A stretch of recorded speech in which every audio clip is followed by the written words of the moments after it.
It's 8 o'clock, so we can start. So today, who will start reading? Alavi, Tuesday is your day. Yes, Rangada, I can read. Okay, go ahead. Read the first para. The divine work. One question remains for the seeker upon the way of works when his quest is or seems to have come to its natural end. Whether any work or what work is left for the soul after liberation and to what purpose. Equality has been seated in the nature or governs the whole nature. There has been achieved a radical deliverance from the ego idea, from the pervading ego sense, from all feelings and impulsions of the ego and its self will and desires. The entire self consecration has been made not only in thought and heart, but in all the complexities of the being. A complete purity or transcendence of the three gunas has been harmoniously established. The soul has seen the master of its work and lives in his presence, or is consciously contained in his being, or is unified with him, or feels him in the heart or above and obeys his dictates.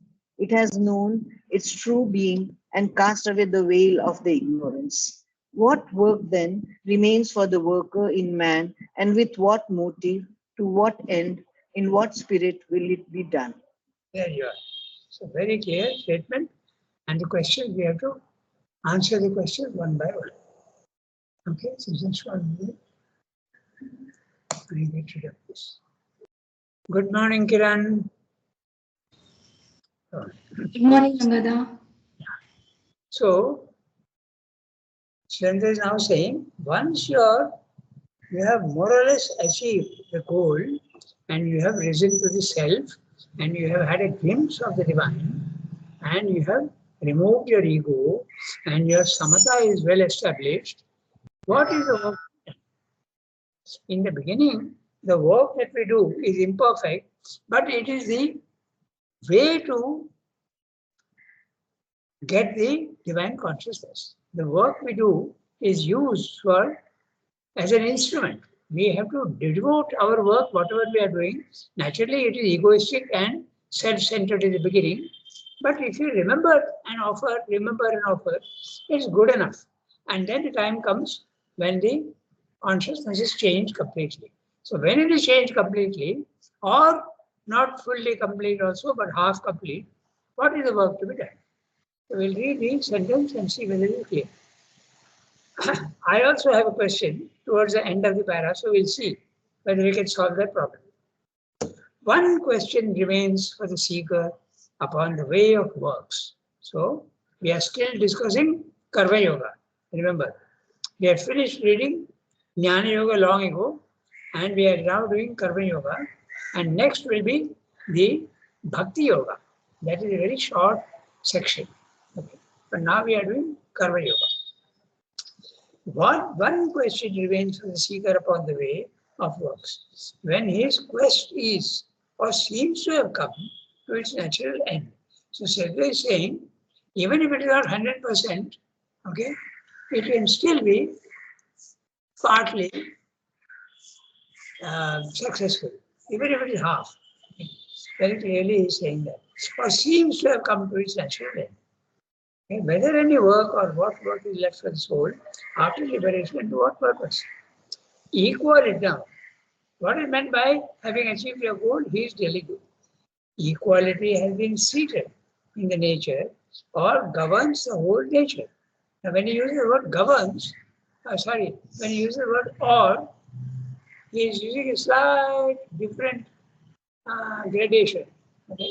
So what is he saying here? Let's see. Whether equality has been seated in the nature or governs the whole nature. In other words, when it is seated in the nature, still some old desires and all that will still be there.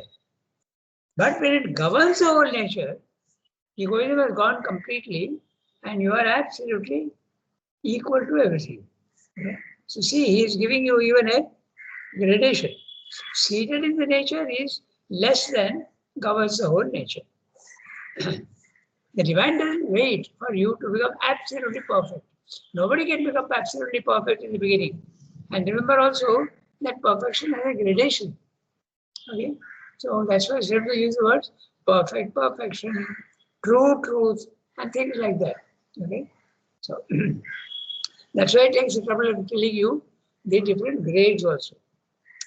Equality has been seated in the nature or governs the whole nature. There has been achieved a radical deliverance from the ego idea. Okay? Ego idea has gone. Now, he's using the word ego idea and ego sense. Now, ego sense is very interesting because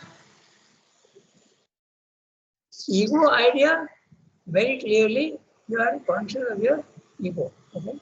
But the ego sense, we do many things unconsciously for ourselves. So that's the ego sense. Okay? There's a distinction between the two. The ego idea is very clear. You are quite conscious of your ego and you are doing things for yourself. In the beginning, it is legitimate. But once you have realized the purpose of life, then the ego is conquered. Okay?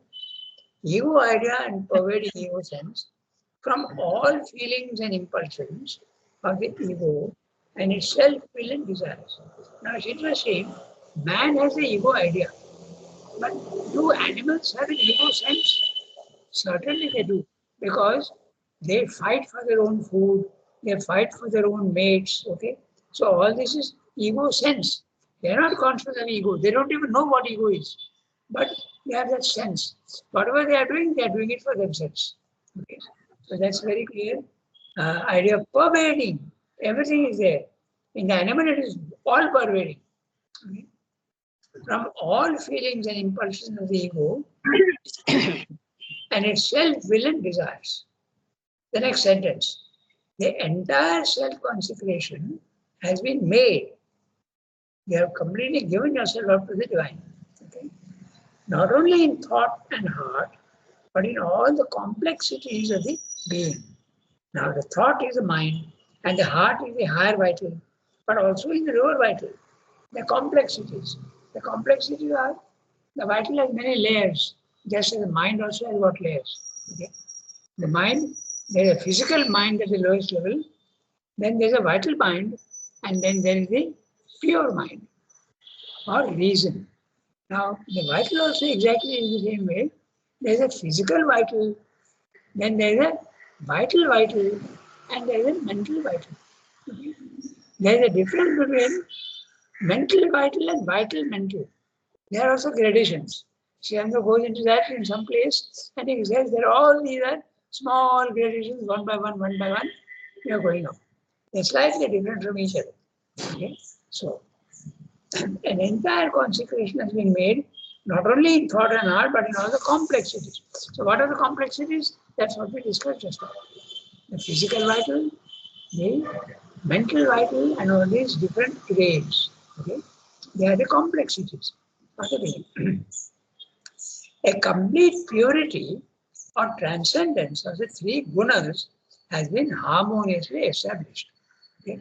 You remember when he discusses the gunas, we have seen that in the physical world, when man is in the ego, the gunas are all unequal.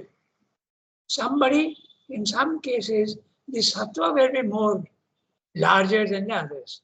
In some other cases, the rajas may be more than the others. They are all unequal. And some tamas may be more than the others. Okay? And when you say that, then you say this man is lazy. Then when you say that man is overactive, and when you say that when the mind is sattvic, then you say he is a very sattvic person, he is a very thoughtful person. So these are the different grades of the gunas. Okay? But when your mind goes to the, when your consciousness goes to the self, the gunas are absolutely equal to each other. That is why there is no action. Being the self or the Brahmic consciousness, there is no action. There is absolute stillness, immutability. And that means that the gunas are equal to each other. None of them are dominated. Okay? Absolutely. You become Trivunatita. So complete purity or transcendence of the guna has been harmoniously achieved. Here also, Sridhar is saying or, he's using the word or, okay? A complete purity. Okay?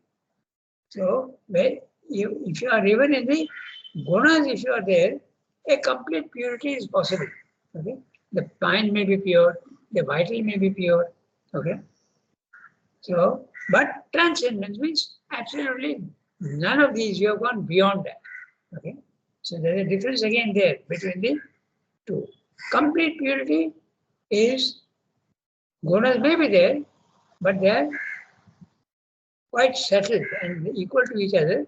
But transcendence means no sign of the gunas at all. Transcendence means you are in the transcendental, which means that there is no nature there at all. And nature is exactly what the gunas are. Okay? And the three gunas have been harmoniously accepted. The soul has seen the master of his works and lives in his presence, or is consciously contained in his being, or is unified with him, or feels him in the heart, or above, and obeys his dictates. Here also see all the gradations. It's very interesting how Zen is so accurate.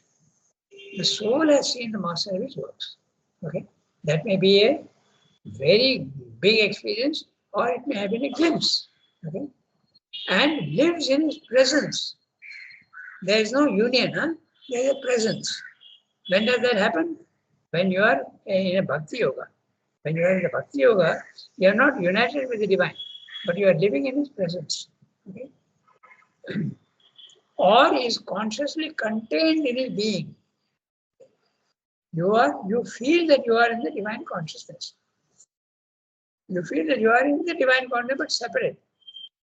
The third one, you have become the divine yourself. Is unified with him, or feels him in the heart, only in the heart, or above. You feel the divine is there above and obeys his dictates. So you see how many different types of spiritual experience can be there. First of all, lives in his presence.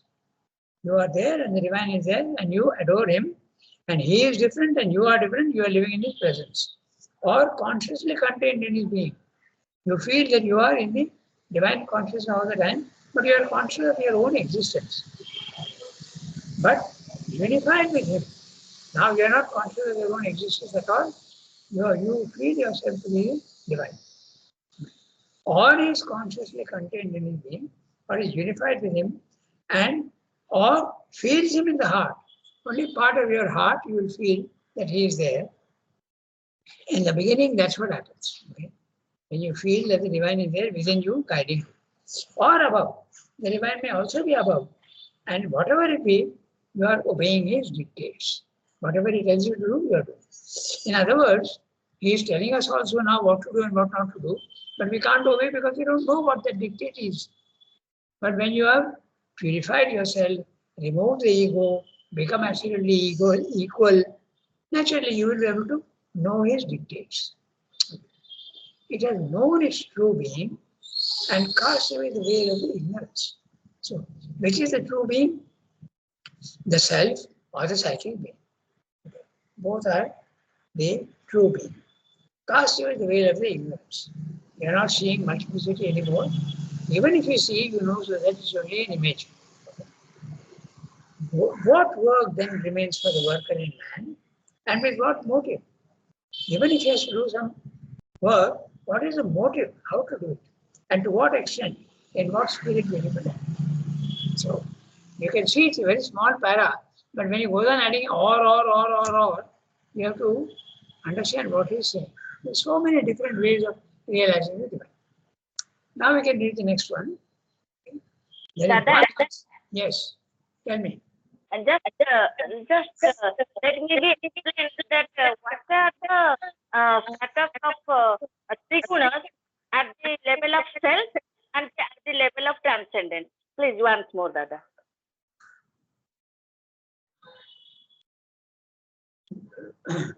Oh, when you are at the level of the self, okay. Now, what is the question actually? What is the status of the Raja and the Tamas at the level and at the level transcendental split. I understood. When you are in the self, you are part of the universe. Okay? You feel yourself to be part of the universe. You may have even a cosmic consciousness. Okay? But when you are in the transcendent, then you are not part of the universe. You feel the universe is unreal.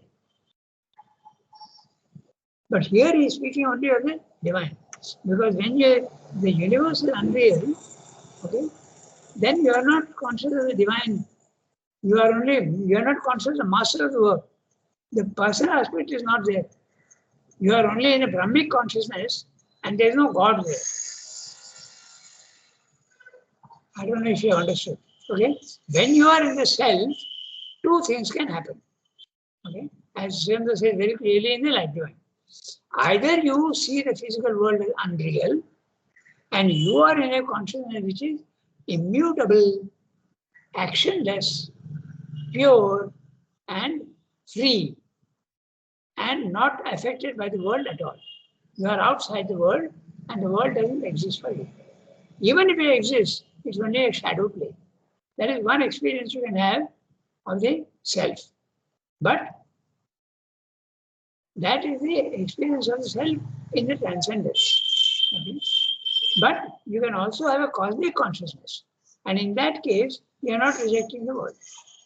So if you are, here Srendra is speaking very clearly of the case where you are in the cosmic consciousness. Because you are conscious of the divine within you or above you. Okay? So if you are conscious of the divine within you, the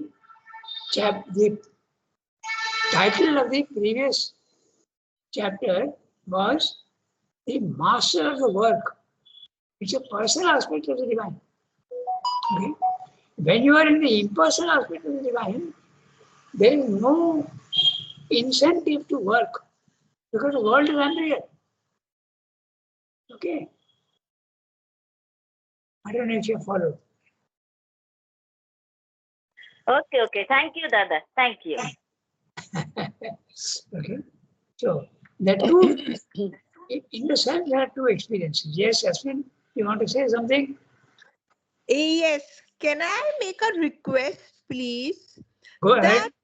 That, this, what is the physical vital and the vital mind, and all these 9 different grades are quite confusing, although they fuse one into another. Yeah. So can you take a class and go right from, the base 1 and then build up to the pure mind, the pure physical? Yeah. It's very confusing. Or can you tell us from where to read that? So we can read that and then you can explain to us. No, Like what is the vital and the physical vital and the mental vital? remember, I find it a little confusing. actually, it's not very confusing at all. It is quite clear because there are three levels. Okay, since you are asking, let's just have a quick look at it. It's not very complicated. First of all, there is only the body, okay, at the lowest level. Then there's a life which is at a slightly higher level. But the two are in contact with each other. Okay? So at the lowest level, it is only body without the vital. Or even if the vital is there, it is sleeping, like the stone. Okay? Now, what we are discussing is true for the universe as well as the individual. Remember that. That's an important part to remember. Otherwise, one gets confused. Is it the universe or is it the individual? So that you must be very clear. Both are coexisting together.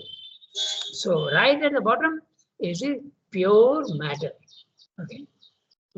We know that in the involution, everything is there in matter, but it is sleeping. For practical purposes, we can say pure matter. Then when life comes up, there is an interaction between the two. Then when life comes in, there is a level where the life is there without the influence of the body, without the influence of matter. So when there is an influence of matter on the vital, it is the vital physical. And which is that? Very clearly, it is the nerves in the body. The nerves in the body are carrying sensations to the brain. So there is energy in it. In fact, it works by electricity. You know that. All the nerves work by electricity, biocurrents. They are generated in the body itself. So that is the physical vital. Okay? Clear up to now? Yes, Yes, ma'am? please. Yeah. Yes, please. Now just see, if you think of the muscle tissue, okay, it is not conducting any electricity. There is less life in it than in the nerves. Okay, in that sense that it is the body reaction. Muscles do work, but not as much of vitality in it as the nerves. The nerves are the ones that have more energy in it. Okay, so that is one thing. Then you come to the vital. Okay, only the vital without the influence of either the mind or the matter or the body. That's a pure vital, pure energy. Actually, in the physical world, there is no such thing as pure energy. There is no pure matter, there is no pure energy, there is no pure mind. They're all mixed in grades. That's exactly what we're discussing. Then when you come to the mind, okay, mind also comes in. There's an interaction now between all the three. So let's take the mind interacting with the body. Okay, that's what is called the manas. Okay, the manas is the physical mind. In other words, the mind part is only interpreting the senses that you are experiencing. The senses experience different sensations: taste, sound, sight, touch, okay, and smell. And the mind is the one that is interpreting. Now you are smelling sweet. Now you are tasting sour. Now you are feeling hot with the touch. So these are the manas, the physical mind. Clear? Then, Rangada, yeah, tell me. the physical vital and vital physical, are they two the same? Not really same. As I said, there's a relation. It's a combination of both. When you say physical vital, it is more the physical. Ah, It is more the physical. Okay. and Maybe, vital physical? pardon? So physical vital and vital physical, Yeah. how are they different? Very slight differences there. Just compare. Okay, just I've just not thought of it, so I'm telling you, is it not true that the muscle and the nerve, there is a difference between the two? The nerves are sensitive. Okay, they are very sensitive, and the muscle is not sensitive in that way. Okay, so, isn't it? So there is a difference between the two. The vital physical is the physical. When Yes. there is more influence of the physical thing on the vital, then it is physical vital. When there is more influence of the vital on the physical, then it is vital physical. That's right. That's right. So similarly with the mind. But now with the mind, there is a problem because there are three things, not two. So first of all, there is a physical mind, which is the senses, the manas. Okay. The manas acts, it interprets the sensations that the five senses are getting. Then there is the vital mind. The vital mind is that which your desires throw. Desire is vital, but it throws its influence on the mind and says, hey, today I want to eat something nice. Okay? So it affects the mind. That's a vital mind. Okay? Then there's a pure mind. The pure mind is reason, the as far as possible objectivity. Okay? That's a reason. The pure mind is called rationality. Okay? That means to say the vital and the body are not affecting the mind very much. Normally, the body and the vital are always affecting the mind, always. But in a mind who is sattvic, the one who is more inclined in the mind, he tries to be objective about things, about himself also. Okay? So that is the pure mind. But the real pure mind is when you go to the self. That becomes a higher mind. There is a mentality there which is absolutely not touched at all by the three gunas, the body, the vital, and the mind. Sattva, Rajas, Tamas don't affect the higher mind at all, which is in the self. The higher mind is a self. Okay. So some clarity has come, Yasmin. Yes, please. Thank you. Okay. So it's only a question of gradation. The basic thing is like the rainbow colors, they run into each other, but there is something more and sometimes less. Okay. Just as in the triple status of Superman also. That is why Sridhar is going on giving you all the different grades. Just now we saw in one, he gave you 4 grades. You are feeling the divine in your heart, or you are feeling the divine in the above you, or you are living in the divine, or you become united with him. Basically, the experiences of divine, but there are 4 different grades. Okay, so these grades are there always. That's why you will see all through those texts, always using the word or.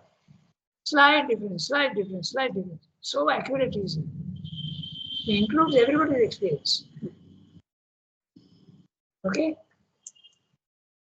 So, what's the time? 8:26. So we can read the next para.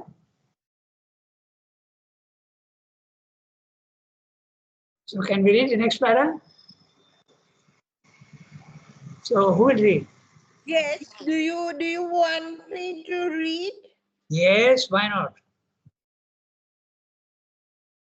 There is one answer. There is one answer with which we are all familiar in India.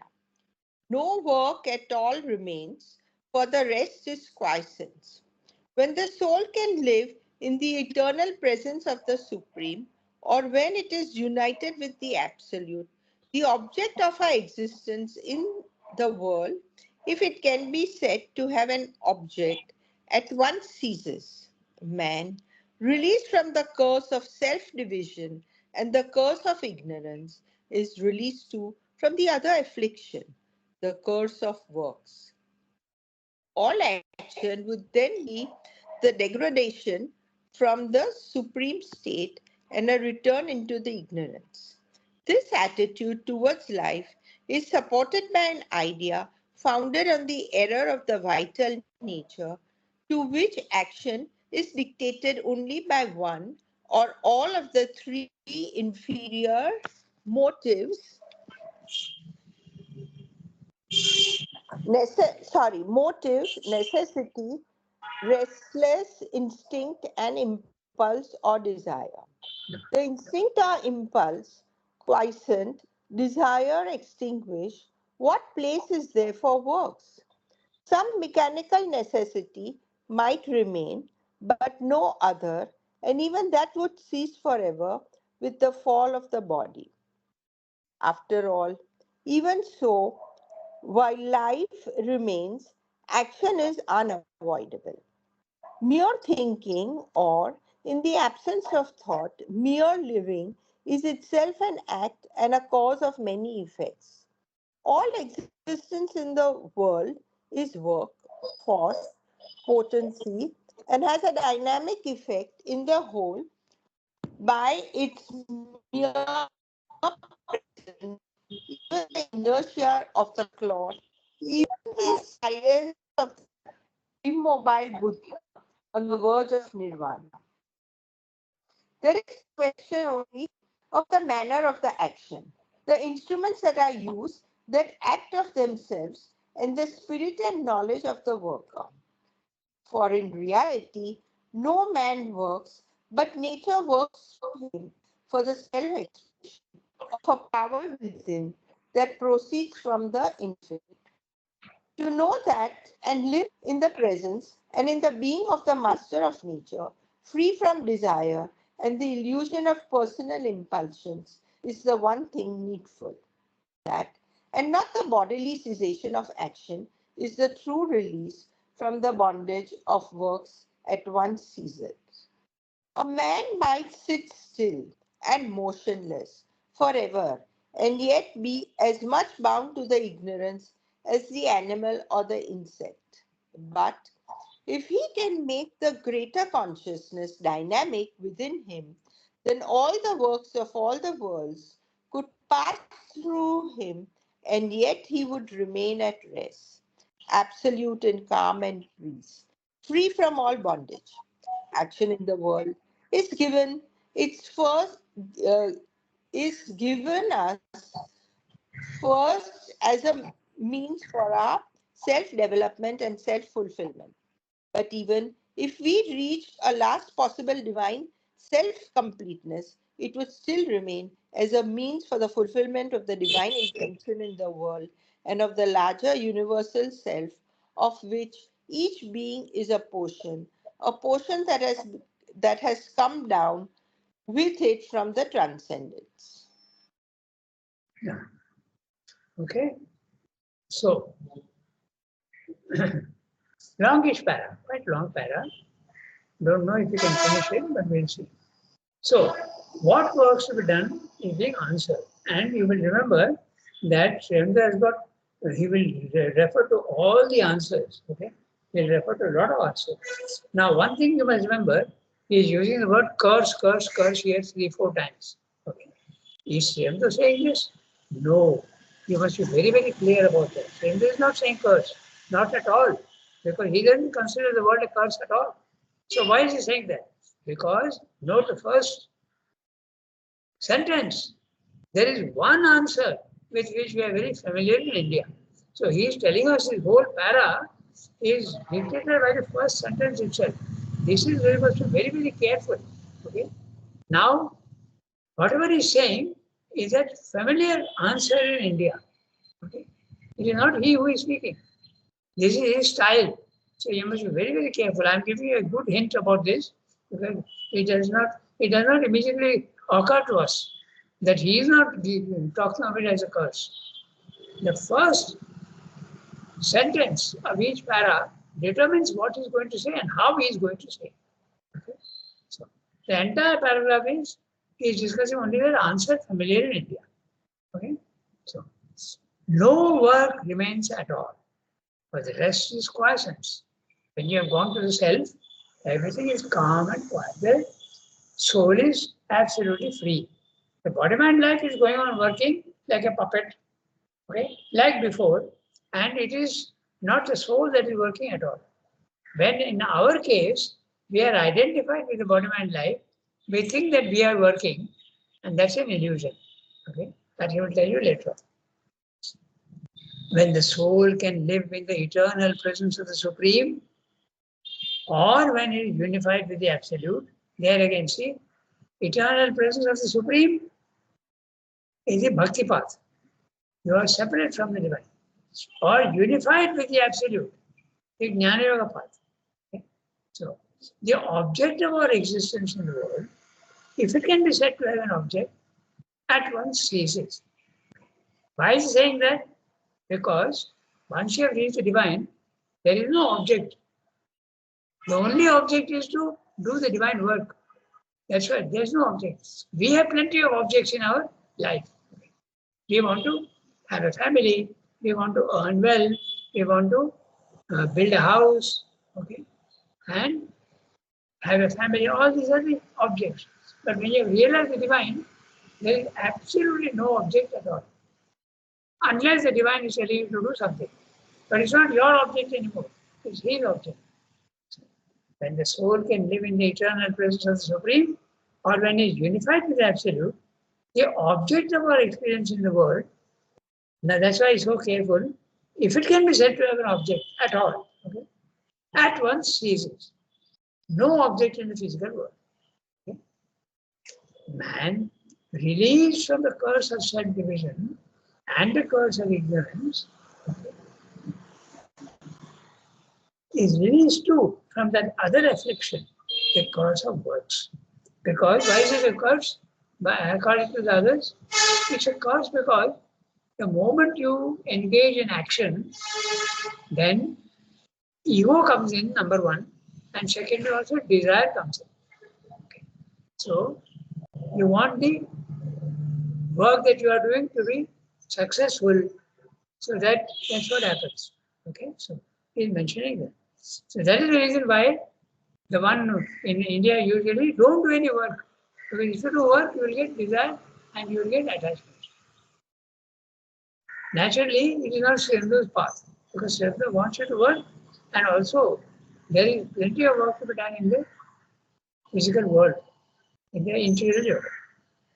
Man released from the curse of self-division and the curse of ignorance is released too from that other affliction, the curse of works. In other words, you are not working at all. You have gone to the self, and the self, your consciousness is immutable, actionless, static, free. So there's no work for you. All action would then be a derogation. It's also a degradation in a way, degradation, but it's a derogation. Derogation means like a delegate. It is delegated from the supreme state and a return into the ignorance. It's not the divine work. The divine work that is given to you becomes degraded and it's delegated to you. But in the physical world, it goes back into ignorance. Because in the physical world, you are not in the self, you are in the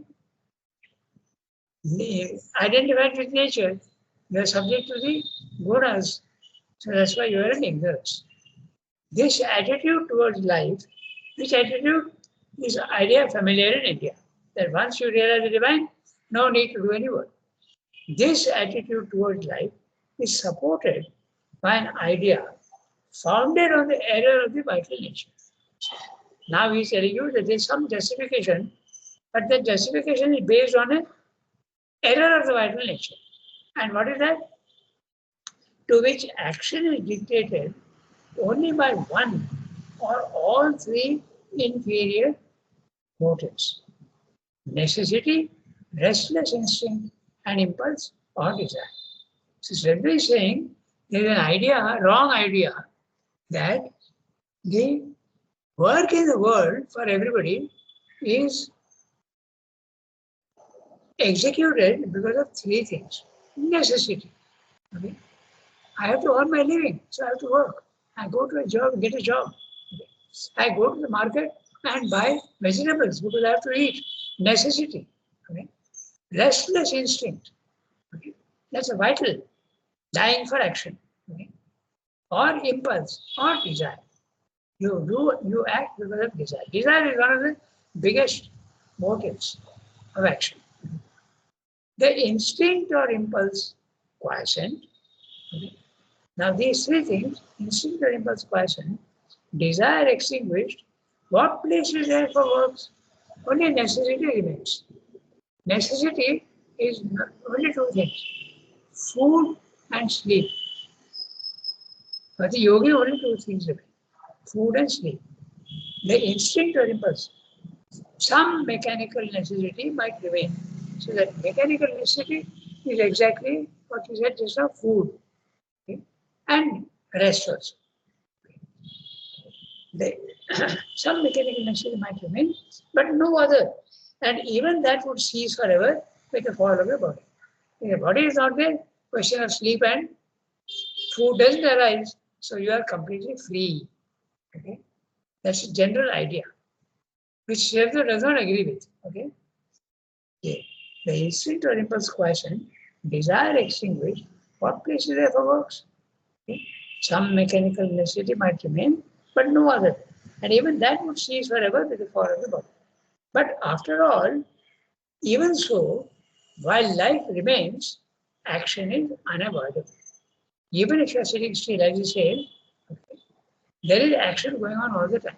Even in the stone, the atoms are whirling around, so that's action. Okay.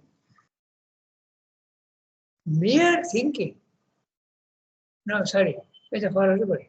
But after all, even so, while life remains, action is unavoidable. Mere thinking, or in the absence of thought, mere living is itself an act. Again, see how accurate Shakespeare is. Mere thinking, normal man. Absence of thought, you are a yogi. Okay? No thought at all. Mere living is itself an act and a cause for many other effects. How? Your heart is beating, that is work. Work means movement. Okay? So, there is that. When you are sitting quiet, your mind is active. There is mental activity. That is life. All existence in the world is work, force, potency, and has a dynamic effect in the whole by its mere presence. Okay? Even the inertia of the cloud, even the silence of the immobile Buddha on the verge of nirvana. So it is 8:40 past, so we'll have to stop here. Next time we'll continue with there is a question only of manner. Okay. It's quite a big paragraph, we can't finish it. So we'll just leave it at that. Okay. So Yasmin raised a question about the different grades. Okay. Mental, vital, physical. I hope it was clear. Just remember there's a gradation, and all these three are getting mixed up with one another. That's all. These are very complicated. Okay. If you want to read in details, It's quite clear. what about Rangada? Yasmin, can you hear me? Archana was saying something. Yes. Yasmin, I was Yes. talking to Yasmin. Yasmin, if you want to read this in detail, letters on yoga, parts and planes of the being. It's a long portion, Okay. but patiently read it. Then you can get Okay. an inkling of how he has put it. Okay. But yes, Rangada put it in a nutshell in a very simple manner. Yes. Okay, thank you, Rangada. Okay. Thank you, Miss. Au revoir, everybody. Have a nice day. Thank you, Rangada. Yes. Yes. Thank you, Dada. Thank you. Okay.